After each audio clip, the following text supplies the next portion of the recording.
पूरी एबीसीडी आपको बताएंगे कि अब की बार आपको आईटीआर कैसे भरना है। अगर आप सैलरीड पर्सन हैं और खास तौर से फॉर्म 1 और फॉर्म 2 को लेकर आप कंफ्यूज्ड हैं कि कौन सा फॉर्म आपके लिए मुफीद होगा, जो आपके लिए टैक्स की बचत भी कराए और अच्छे से आपकी टैक्स फाइलिंग भी हो जाए, ये सारी बातें विस्तार से आपको एक एक बारीकी अपने खास मेहमानों के साथ बताएंगे। मेरा नाम है दीपक डोभाल, आप देख रहे हैं आपकी खबर आपका फायदा।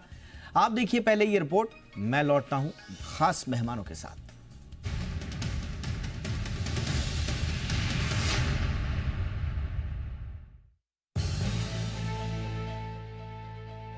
इनकम टैक्स डिपार्टमेंट ने फाइनेंशियल ईयर 2024-25 यानी असेसमेंट ईयर 2025-26 के लिए आईटीआर 2 फॉर्म की एक्सेल यूटिलिटी जारी कर दी है।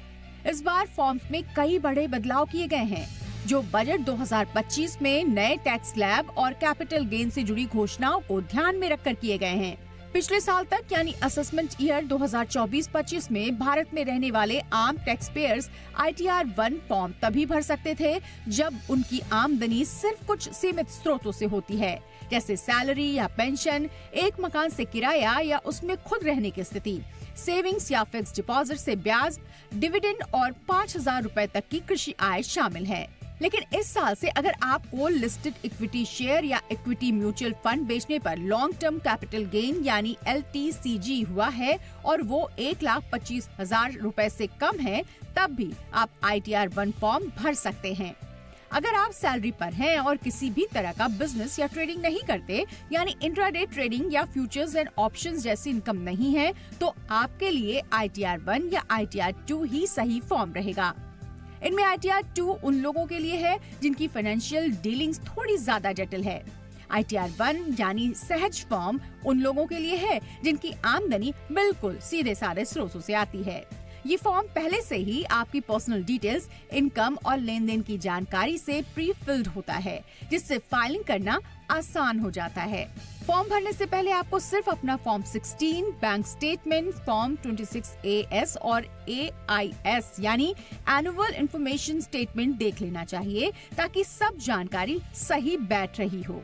आप आईटीआर 1 फॉर्म तब भर सकते हैं जब आपकी कुल इनकम 50 लाख रुपए से कम हो, सिर्फ एक घर की प्रॉपर्टी की इनकम हो यानी उसमें कोई घाटा यानी लॉस कैरी फॉरवर्ड न हो, 5,000 रुपए तक की कृषि आय हो और इनकम सिर्फ सैलरी, पेंशन, ब्याज, डिविडेंड या फैमिली पेंशन से हो।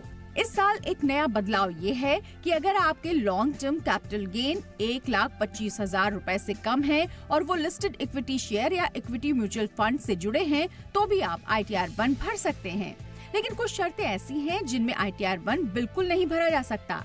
अगर आपकी इनकम 50 लाख रुपए से ज्यादा है, अगर सेक्शन 11(2)(a) के तहत कैपिटल गेन 1,25,000 से ज्यादा है, अगर आप किसी कंपनी में डायरेक्टर हैं, अगर आपके पास अनलिस्टेड इक्विटी शेयर है, अगर आपने विदेश में कोई इनकम कमाई है, अगर आपके पास विदेश में कोई खाता या संपत्ति है, अगर आपने ESOP यानी एम्प्लॉय स्टॉक ऑप्शन पर टैक्स डिफर कराया है, या आपने किसी भी प्रकार का लॉस इस साल आगे के लिए कैरी किया है, तो इन सभी स्थितियों में आपको आईटीआर 2 ही भरना होगा।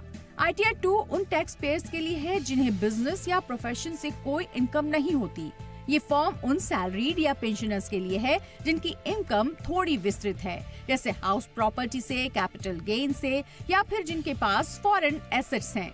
तो अगर आपकी फाइनेंशियल डीलिंग साधारण नहीं है या आपने शेयर्स, म्यूचुअल फंड से कुछ मुनाफा कमाया है, तो आपके लिए आईटीआर 2 ही सही विकल्प होगा।